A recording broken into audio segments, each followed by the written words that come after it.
C'est l'histoire d'une conquête, d'une course entre deux nations. La nouvelle exposition temporaire du Musée des Confluences, qui débute lundi, s'intéresse au destin de deux hommes qui ne se sont jamais rencontrés, mais qui poursuivaient pourtant le même but au même moment, être les premiers à découvrir le pôle Sud. Ces deux hommes, les voici, le capitaine anglais Robert Scott et l'explorateur norvégien Roald Amundsen. Le souvenir de Scott et Amundsen est très présent encore chez les chercheurs, étant donné qu'ils ont été les pionniers, que ça a été vraiment une sorte d'épopée. Et il faut vous imaginer que c'est la dernière grande épopée terrestre. C'est la dernière conquête d'un territoire qui était inconnu, le pôle Sud.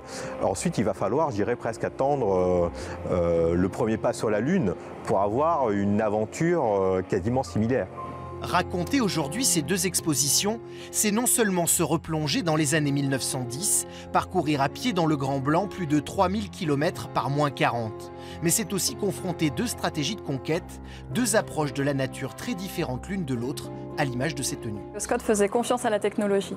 Il avait amené sa cabane préfabriquée, qu'il a posée quand il est arrivé sur la barrière de Ross à Cap Evans. Alors qu'Amundsen, son village était sous la glace, où vraiment il a creusé des galeries.